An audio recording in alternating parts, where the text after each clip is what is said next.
뉴욕 촌놈 월터의 뉴스. 첫 번째 뉴스. 자, 반이스라엘 시위 확장. 요즘 이게 많이 난리죠. 왜 난리냐? 이제 하마스 전쟁 이후로 이것 때문에 지금 대학가에서는 많이 난리예요. 난리. 진짜 난리도 아닙니다. 대학가 중심으로 이게 참 많이 난리인데 한번 자세히 살펴보겠습니다. 이게 왜 그렇게 난리인지. 이게 2023년 10월 하마스의 이스라엘 기습 공격으로 이제 시작된 이제 가자 전쟁이죠. 이제 아직까지 지속되고 있죠. 18개월째. 팔레스타인 민간인 사망자가 지금 5만 명을 넘어섰다고 하마스 통계 기준으로 얘기되고 있고, 이스라엘의 군사 작전의 확대가 이제 미국 내 대학가로 이제 반발이 확산되어 있고, 특히 트럼프 행정부의 친이스라엘 정책이 시위를 촉발시켰다고 합니다. 연간 38억 달러의 군사원 조 유지가 이제 있다고 하는데, 아시다시피 조 바이든 때도 제가 알기로는 이스라엘 이 국방비를 지원한 걸로 알고 있습니다. 일단은 이 시위의 핵심 요구 사항 같은 경우엔 이제 대학 기금의 이스라엘 연계 기업 투자 철회, 그리고 이스라엘 군수 산업체와의 학술 교류 중단, 그리고 가자지구 인도적 지원 촉구를 이제 원하고 있어요. 이렇게 돼서 이게 자세하게 알아보면 이게 콜롬비아대 중심으로 확산된 시위고, 1980년대 남아공 아파르트 헤이트 반대 운동과 유사한 전략을 채택했다고 하는데, 이게 학생들이 캠퍼스 내 텐트를 농성을 해서 이게 1968년 베트남 전쟁 반대 시위 상징성을 재현했고, 인피파다 팔레스타인 봉기를 글로벌 차원의 저항으로 확장시키고 있다고 합니다. 그래서 이것 때문에 지금 어떤 일이 있냐, 이제 여기서 보셨듯이 대학 안에 텐트를 치고 한 마리로 불법으로 이 대학교를 정령하고 있는 거예요. 그래서 이 최근에 이제 콜롬비아대 안에 3월 30일 날 경찰이 투입되어 100명 이상이 체포되었고, UCLA는 친팔레스타인, 친이스라엘 시위대와 충돌이 되어서 이제 물리적 충돌이 되어서 경찰이 진입하는 사건이 있었고, 하버드대에서는 졸업식 연설자 지지 철회로 30% 학생이 참석을 거부하는 일이 있었어요. 그래서 이게 이 베트남 전쟁 반대 시위와 어떠한 유사점이 있는지 제가 한번 찾아봤습니다. 이때 1960년대 베트남 전쟁과 2020년대 가자 전쟁, 이거에 우리 젊은 세대들이 지금 저걸 하고 있잖아요.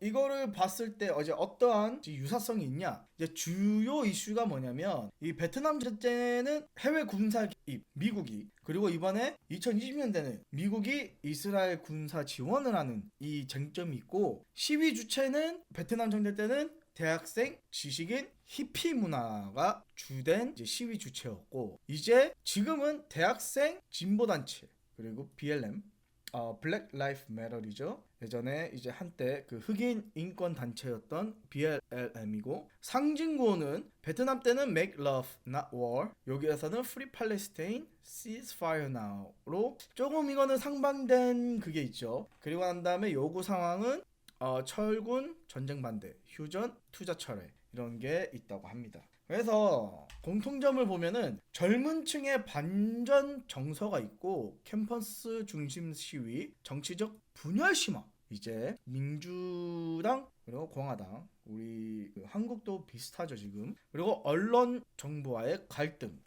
그게 지금 좀 젊은 층들과의 좀 그런 게 있는 것 같아요. 저는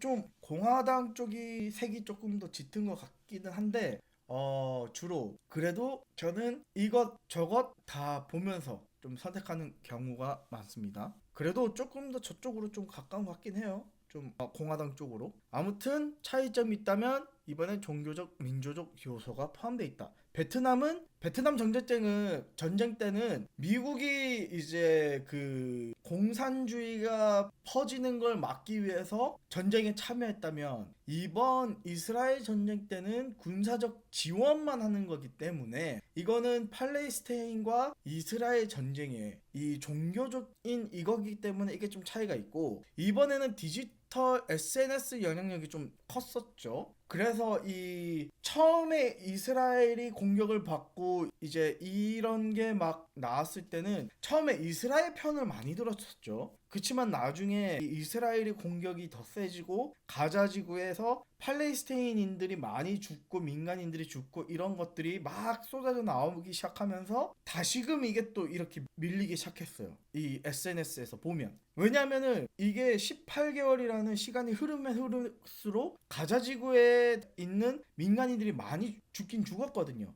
그러니까 처음에는 하마스가 공격을 해서 이스라엘이 많이 죽었지만, 근데 이제 시간이 흐르면서 이게 가자지구에 있는 팔레스타인들에 대한 민간인들의 피해가 많다 보니까 이제는 이게 뒤바뀌는 거죠. 그래서 이게 조금 달라지고 있습니다. 그래서 국제적 연대 시위가 되는 거죠. 그러니까 그때 베트남은 전쟁 때는 여러 인종들이 이제 모여 있는 것보다는 이제 미국에 사는 시민들의 이런 그런 시위였다면, 지금은 여러 인종들이 모여서 하는 시위가 됐다고 보면 되겠습니다. 그래서 마이크 폼페이 국무장관은 3월 28일 반 이스라엘 시위 관련자에 대한 비자 취소를 발표했고, 이는 2024년 5월 BDS 보이콧 그리고 션스 운동 참여자 처벌 강화 법안의 연장선상에 있다고 합니다. 그래서 구체적인 조치가 뭐냐? 영주권자 해외 복귀 시 공항 구금, 이거는 필리핀 출신 케이스가 있다고 하고요. 대학의 연방기금 삭감 압박, 특히 콜롬비아 대 4억 달러 지원 중단. 이제 콜롬비아 대학에서 이 반시위하는 이런 학생들에 대한 정보나 이런 거를 이제 주는 거를 꺼린다는 거에 대한 이제 보복이겠죠. 그리고 그를 기반으로 한 이민국 추적 강화를 하기 시작했습니다. 그러니까 한마디로 반이스라엘적 글을 올리거나 이러면 이민국 아이스가 찾아간다는 거죠. 그러니까 좀 조심해야 됩니다. 그래서 이제 보면 밀레니얼하고 이제 우리의 기성세대하고는, 그러니까 우리라고 하기에는 좀 그래요. 미국에서 봤을 때는 이 인식하는 게 조금 다릅니다. 이 밀레니얼 세대는 팔레스타인 문제를 인종차별, 식민주의의 잔재로 인식하는 반면, 기성세대, 이제 나이가 좀 더 있으신 분들은 안보적 정당성을 강조한다고 합니다. 그래서 하버드대 설문조사의 78%의 20대 학생이 이스라엘의 가자 작전을 딴 학살로 규정한다고 생각한대요. 그래서 이게 조금 이해가 안 가죠. 저는 그랬어요, 처음에. 왜? 공격은 하마스 쪽에서 해서 피해를 먼저 본 거는 이스라엘 쪽인데, 그래서 하마스를 이제 없애버리겠다고 이번에 완전 진짜 하마스를 뿌리 뽑겠다고 이제 이스라엘이 지금 쳐들어가가지고 지금 그러고 있는데, 때린 놈의 잘못일까요? 아니면은 때린 놈을 다시는 못 때리게끔 좁혀는 사람이 잘못일까? 어렵다, 이건 좀. 이래서 이 전쟁이라는 거는 참 쉽게 입에서 꺼내면 안 되는 것 같지만, 저는 일단은 후자 쪽입니다. 하마스가 전쟁을 시작하지 않았더라면 불필요한 피를 흘리지 않았지 않았나. 왜냐하면 하마스도 민간인을 먼저 처음에 공격을 했으니까.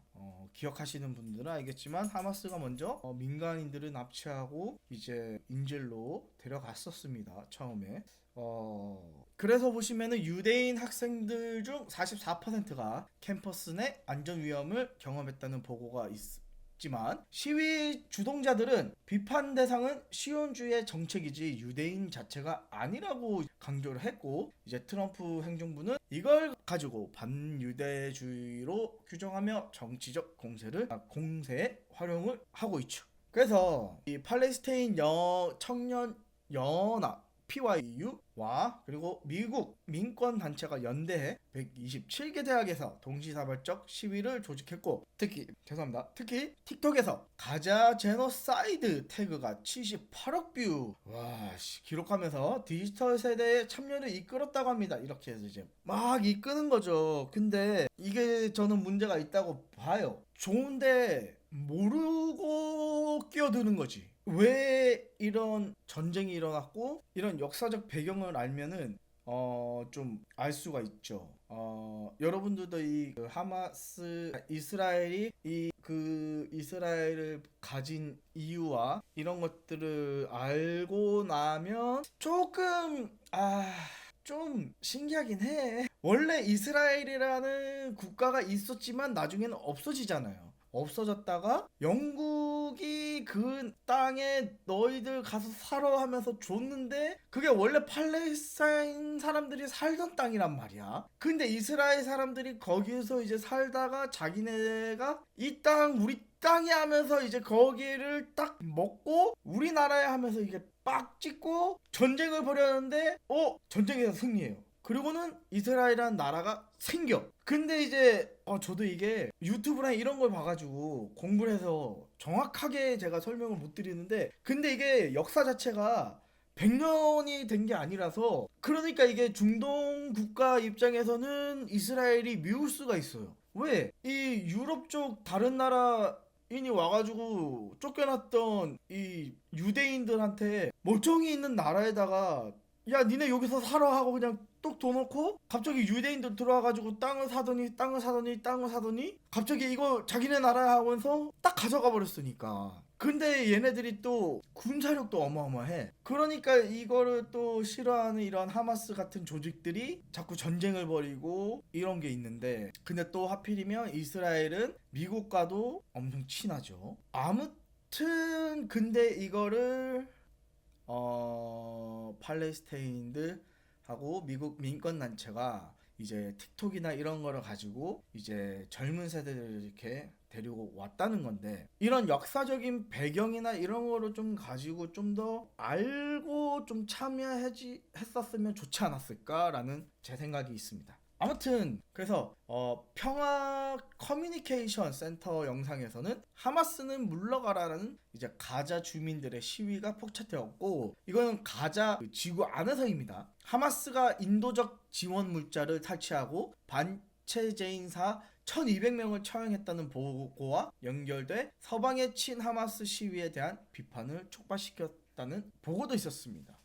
이거는 또 뭔 얘기냐면 이제 그 가자 지구 안에서 이런 가자 주민들을 위한 이런 지원 물자들이 이렇게 왔었는데 전쟁을 치르고 있으니까 하마스랑 이스라엘이 하마스가 그거를 탈취하고 이렇다는 이제 보도도 있었어요. 근데 이제 그러니까 이런 것들을 보면 하나만 집중적으로 이렇게 보고 있다 보면 이렇게 넓게를 못 보잖아요. 저는 이런 게 조금 요즘 젊은 세대에 이렇게 조금 안타까움이 있다고 생각합니다.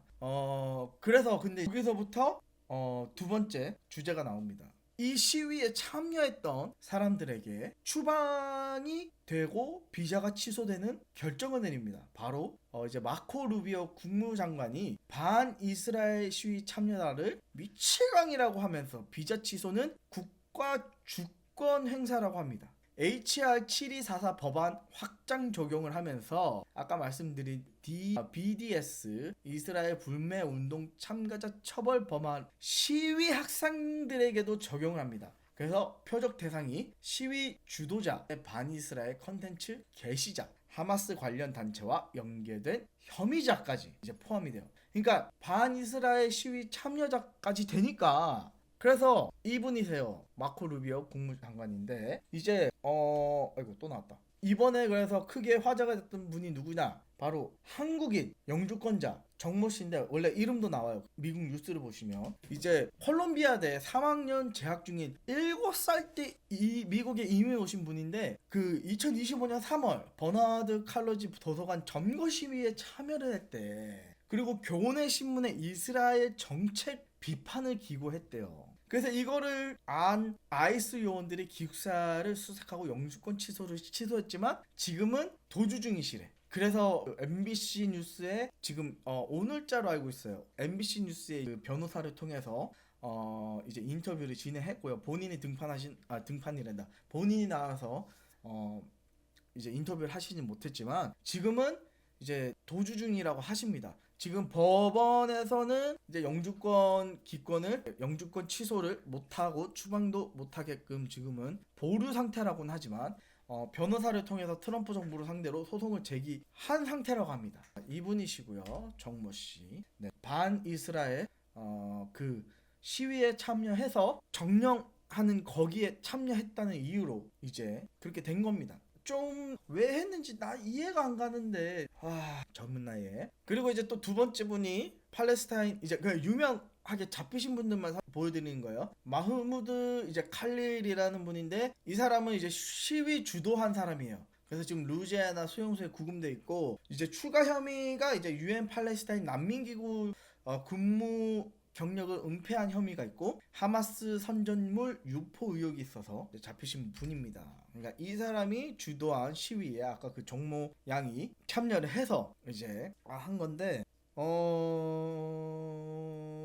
모르겠어요. 저게 과연 좋은 선택이었을까? 라는 생각을 해봅니다. 아무튼 여러분들은 어떤 생각이신지 저한테 알려주셨으면 감사하겠습니다. 자, 이래서 향후 전망을 보면 일단 정모 씨의 소송 결과가 이제 추방 정책의 기준이 될 것 같아요. 왜? 참석을 해서 이 이스라엘 시위에 참석했다는 것만으로도 추방이 된다면 이제 큰일 났죠. 저기에 참석했던 사람들이 많을 거 아니야. 그러면 일단은 그것도 있잖아요. 미국은 자유의 나라 아니야. 그러면은 내가 이 지금 정권에 있는 다른 의견이 있어서 시위를 한다고 미국에서 추방을 당한다? 프리덤 오브 스피치가 안 되잖아. 내가 지금 아무리 이쪽 당을 지지한다고 해도 내가 만약에 조금이라도 다른 생각을 하고 있으면 추방을 한다? 그러면은 이 프리덤 오브 스피치, 내가 할 수 있는 이 자유의 발언권, 이게 사라지는 건데